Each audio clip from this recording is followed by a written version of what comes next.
guys, welcome to Punky's World. This is the record that gave me the idea for this video. This is my second cousin twice removed or some silly thing like that. She's my cousin either way.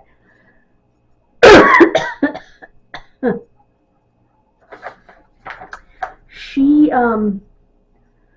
when I first saw her, I'm like, how did she self-induce that particular situation? And then I read the last word.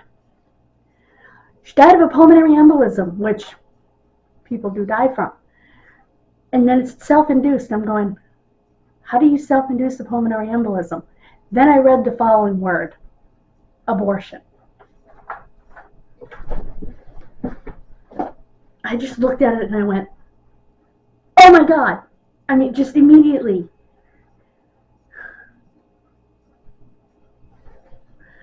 Just came out of my mouth when I saw that word. This record is from, she was only 37 years old. This record is from, let me get the date here, August 6th, 1920. That's right, 1920. Do we want to go back to that? No, I don't really think we do. That being said, I'm not pro-abortion. Would I do it? No, not under any circumstances. You know, unless they told me that I and the baby were going to die for sure, or that I was going to die for sure, then I would. Otherwise, I wouldn't. And I know people say, well, people are raped, people are sexually abused and whatnot, and I get that, and I get that some of those people don't want to carry that baby. But if they find on scans that baby's going to be healthy and not affected by its inbreeding, then adopt it out. And I know it's hard. I know it's hard. But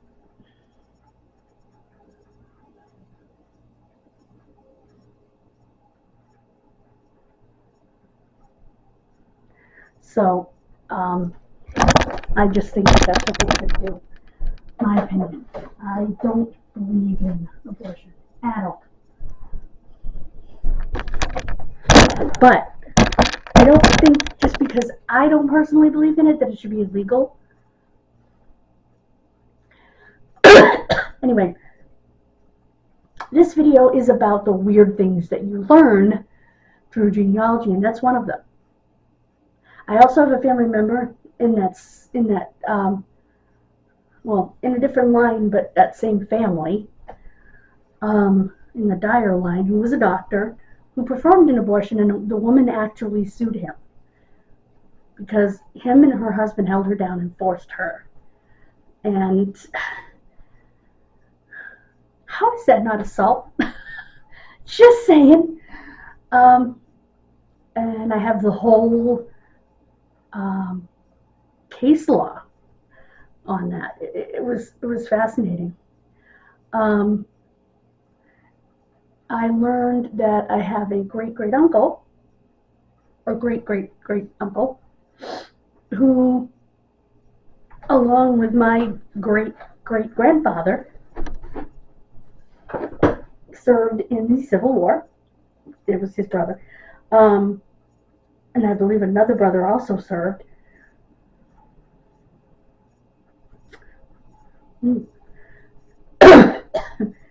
And unfortunately, he was captured and placed in Andersonville, which is the worst of the worst, or was, excuse me, the worst of the worst prisoner of war camps on the Confederate side. Just the worst. And it's been said by other descendants who've looked into it that you're sent from there to another camp where basically you're forced to swear allegiance to the Confederacy, or you may just die from the conditions. one of the two. And if you did have to swear your allegiance to the Confederacy, I guess sometimes they were so embarrassed and humiliated that they did that they didn't come home. So he may have stayed somewhere in the South, or he died as a result of the conditions at the prisoner of war camp. This particular descendant wasn't sure, and I can find no records. So I don't know if there was a name change or if he died and his body was never given back. I don't know. I could probably find out if I got his actual record from the archives. It would probably tell me, you know, if he died.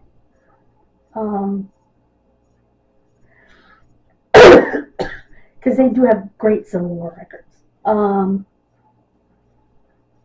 I also learned, and this is another thing, talk to your relatives. And that's something that I have in this notebook over here, is interviews with relatives. I talked to one of my relatives, one of my cousins, Charlie Schiller, Jr. He has since passed away. He was quite elderly at the time. He was actually my grandmother's first cousin. And I think, no, he wasn't. I'm sorry. Wrong side of the family. He was on my grandfather's side of the family. He was actually, he was a cousin of my grandfather's in some way. But anyway, I would have to actually be looking at the tree to tell you. But Charlie, he was actually a half-brother to a set of twins, Henry and Honoria, who were related to my father, who were cousins of my father's, that my father didn't know were related, that he thought their parents were just friends of his parents. Until we started doing genealogy, you realize those are your cousins. He said, "You've got to be kidding me." And Henry started sending us pictures from when my dad and uncles were kids, and he always knew they were cousins, apparently, but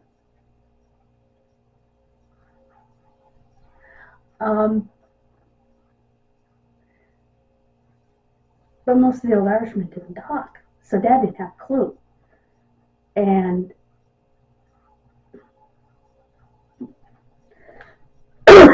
so they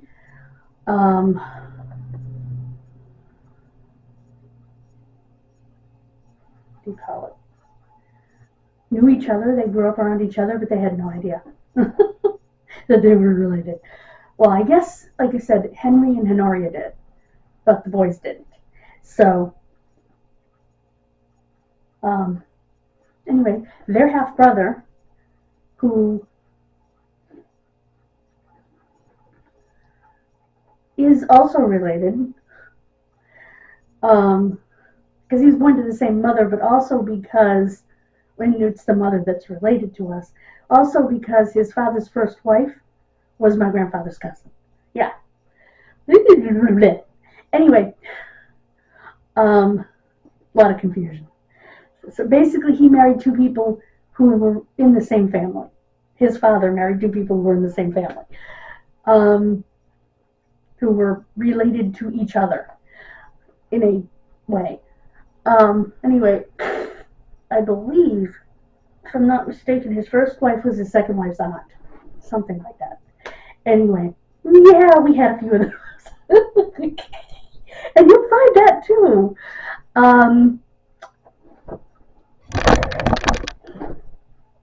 You'll find that you'll have relatives marrying relatives, and I'll get there. But so anyway, I think it was him. Yeah, his grandmother. Him that was telling you that? It's in that book over there.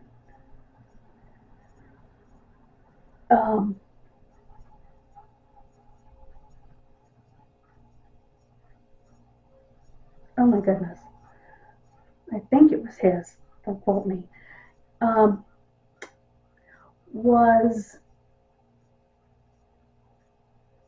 related, not related to, but grew up with Sonia Henny. Now, some of you are going, who the hell's is Sonia Henny? Well, Sonia was Sonia Henny. Sonia Henny was one of the greatest figure skaters of all time. She was an Olympic gold medalist way back. And his grandmother, was named after Sonia because the parents were such good friends that they both named their daughters the same thing. But Sonia Henny was a little bit older. Now, I have the story, like I said, in this book, but if I sat here and looked for it, I probably wouldn't find it. If I wasn't looking for it, it would show up. Anyway, that's just the way it goes. I have family members, and you'll find this, like I said.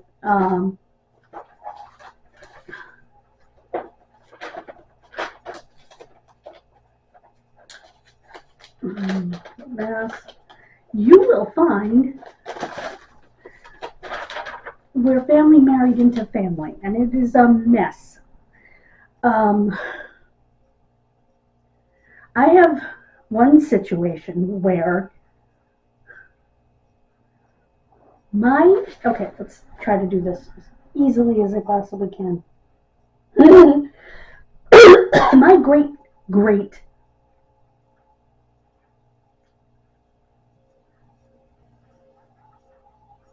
this was my great-grandfather. So my great-great-grandmother, Jane Kennedy, her sister's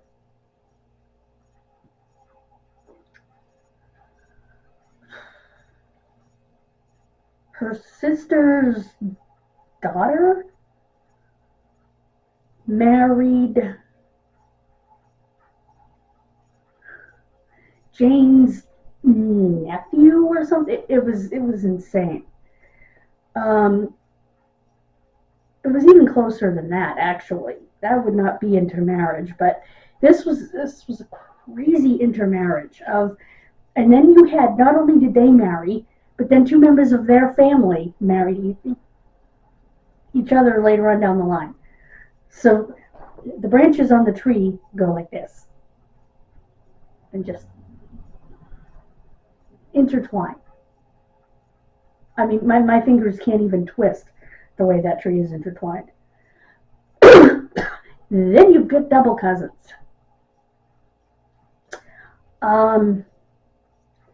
Double cousins are when two brothers marry two sisters.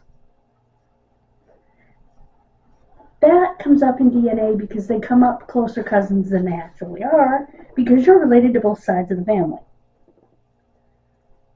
For instance, my father's grandmother and grandfather married each other's sibling. My father's grandmother and her sister married my father's grandfather and his brother. My mother's grandmother and her sister married my mother's grandfather and his brother. Yep, got it on both sides. And in fact, I know two sisters who married two brothers. One is still married to her brother for the last, close to 50 years, I think. The other one, it didn't last. But they have kids, and they are double cousins. In fact, one of them, the divorced one, showed up at my door the other night because she was delivering food, trying to find where she was going. She knew where I lived, so she... Okay, here we go. Charles Schiller. Okay.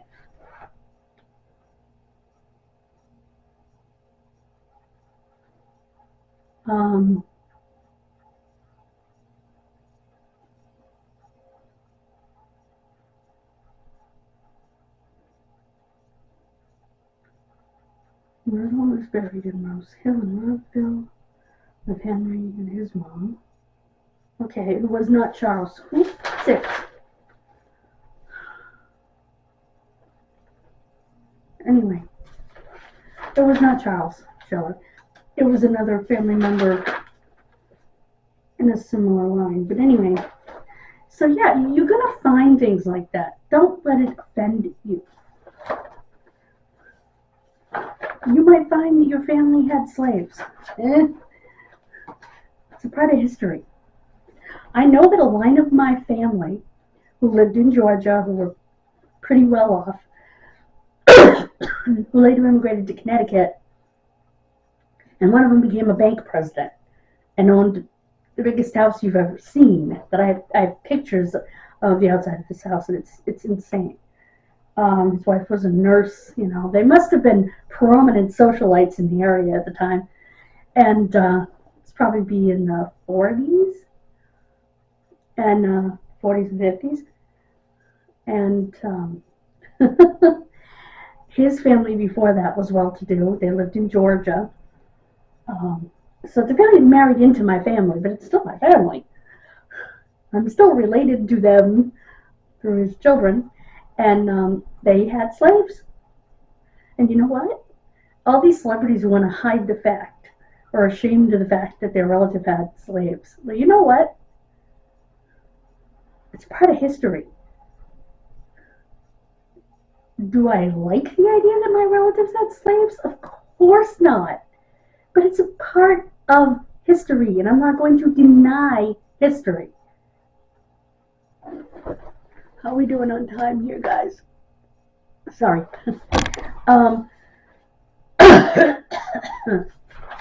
Then you have the ones that were married a bazillion times and had children. They were married like, I know one that was married like 7 times and had children with like 5 of them. Oh my goodness gracious.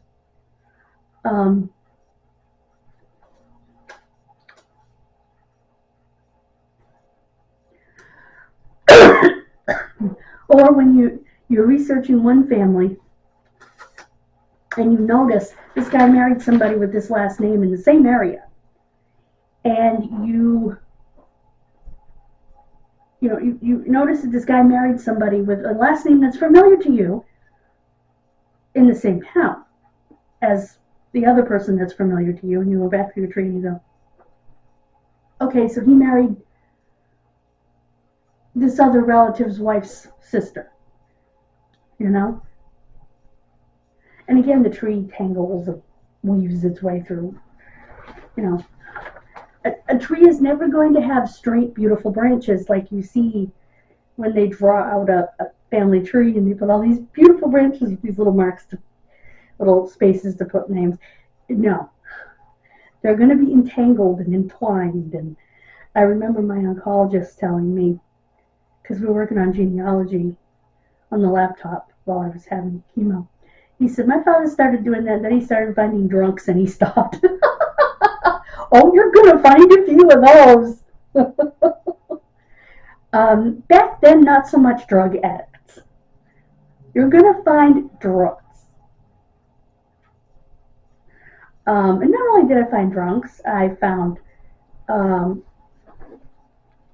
more recently women involved in the temperance movement, which is temperance is not drinking. Intemperance means you drink, usually too much. In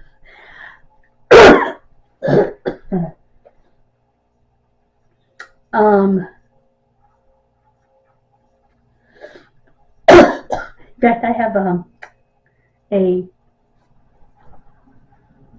psychiatric hospital record of my great-great-uncle who died there died in the psychiatric hospital on Halloween. Yeah, can't make this crap up. Halloween 1928. Yep, died in the psych hospital on Halloween. Ugh, sounds like the start of a horror movie, doesn't it? I love you, Uncle Thomas. Anyway, I never met him because he died in 1928, but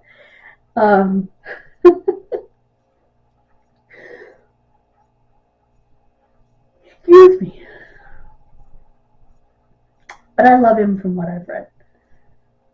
I feel for him. He was a good person. Even though he had struggles, he was a good person and adored my family member that he was married to. But I'm related to his kids. So, anyway, he's my uncle. And Where was I going with that? Oh, you're going to find that. I have a great aunt on the other side who also was in the psychiatric hospital that we have the records of. She was not psychiatrically ill when she went in there. She was physically ill. I mean, her face would turn black and she would pass out.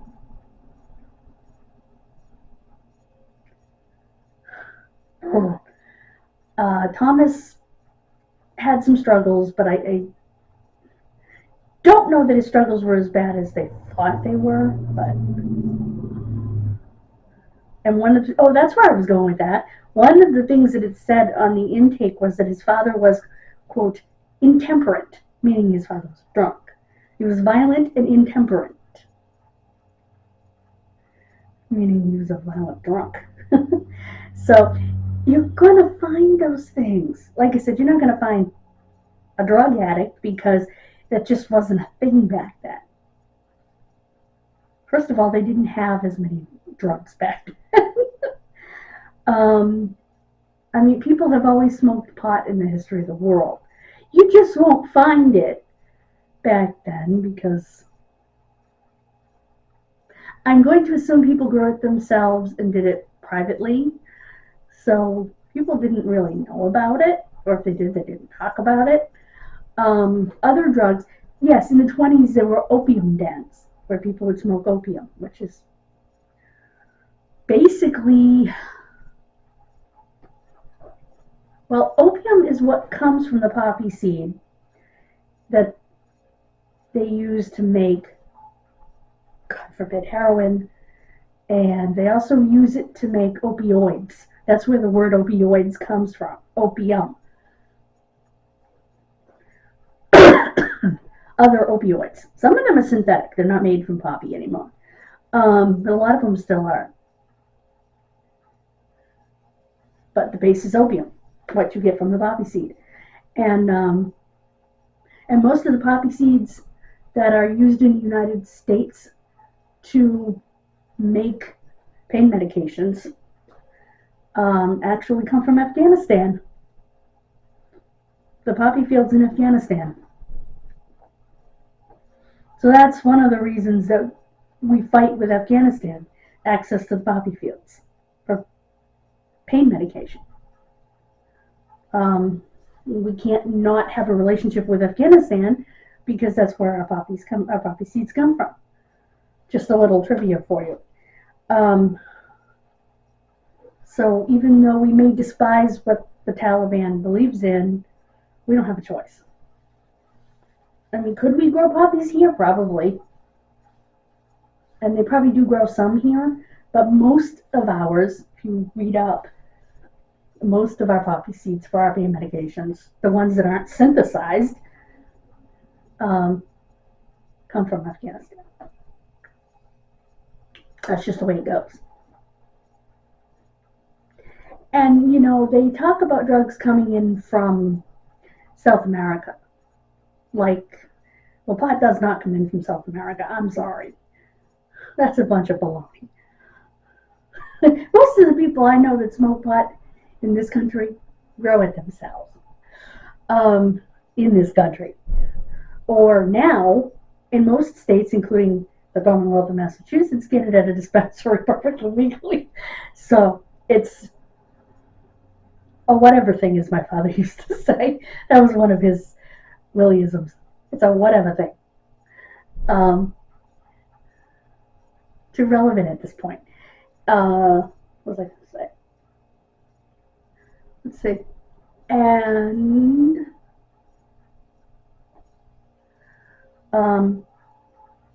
what's coming in from South America is cocaine. Now, some cocaine, here's a little bit of trivia for you, is used medicinally. And it was used even more back in the day in hospitals and stuff. It's an anesthetic, more of a topical anesthetic, but it's an anesthetic. So one of the uses for it was to spray. They use different things now, but they used to use it back in the day to spray the back of your throat before they put the endoscope down and whatever. They don't use it for that anymore. They make you swish and spit the grossest concoction of, I think it's like a lidocaine or something in that family, and it's nasty. But it ends in cane. Those things were made with cocaine, and I think they still are. That's why they end in the word cane. Lidocaine, xylocaine, novocaine were made with cocaine. I think they're probably made synthetically now, but back in the day they were made with cocaine, and a lot of, and some of the cocaine that came in legally for medical use, and still does. They still do use it medically, but not as often. Like I said, those drugs that end in CAINE were made from it, but I think they're synthesized now. But that's why you didn't hear about it back then, because it was being used in hospitals, and people hadn't picked it up and figured out, oh, it can get me high. I don't know when people started. I know it was a huge thing in the 80s, but I don't know when people actually started using it.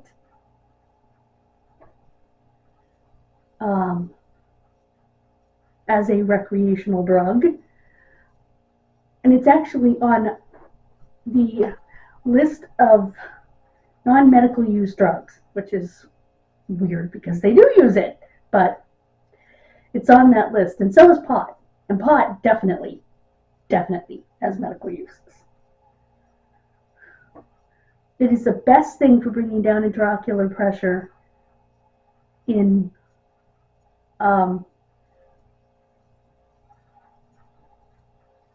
glaucoma.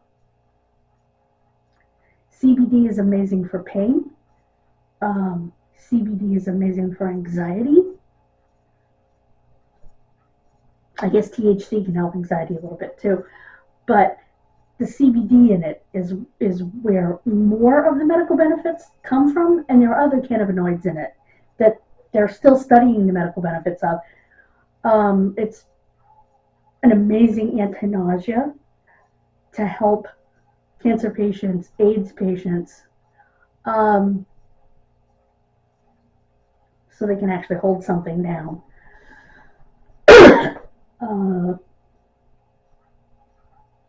So it has a lot of medical uses in spite of its listing on the non-medical use list.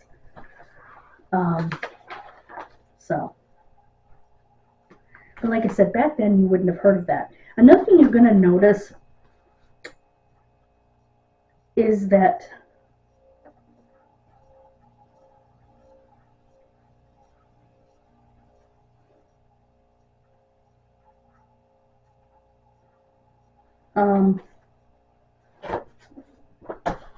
is you're going to notice causes of death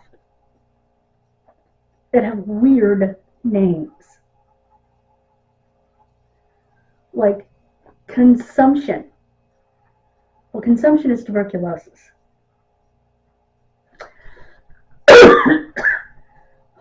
Fun fact, I have latent tuberculosis. I take medication for it. Latent tuberculosis is not contagious. It is asymptomatic, but it has to be treated so it doesn't wake up, as they say, and become active and make you sick. What I'm dealing with is remnants of pneumonia and COVID-19. That's what I'm coughing up. Still, is remnants of pneumonia and COVID-19. They didn't have medication. So if you had active TB back in the day, you were put in a sanatorium to keep you away from others so you didn't spread it. I mean, I wonder how many people had latent TB back then that just was never treated and never became active. One of the ways that you can contract it is raw milk, which is probably how I contracted it, in all honesty. I've probably had it most of my life and didn't know it. But had to be tested for this drug. So,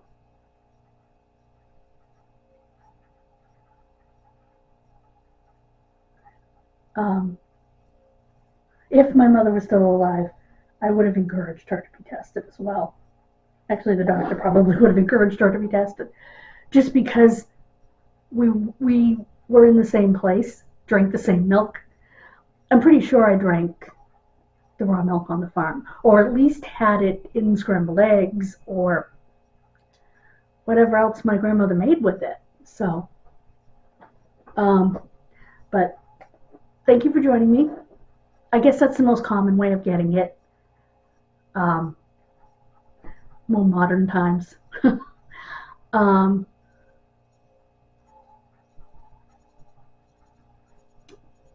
So, but they were glad I told them my grandfather had it. But they told us he wasn't contagious, and they told me, they said, well, that's because he must have had latent TB, which is what you have, which they determined by doing a chest X-ray. But anyway, thank you for joining me. God bless you. Have a wonderful rest of your day. Thank you for listening to all of the amazing stories. There are so many causes of death. What I'll do is I'll put a link to and I think I have put this link in other videos, a site that gives you the definitions of old-timey causes of death, what they are today. Like la grippe. Looks like la gripe, but it's actually la grippe.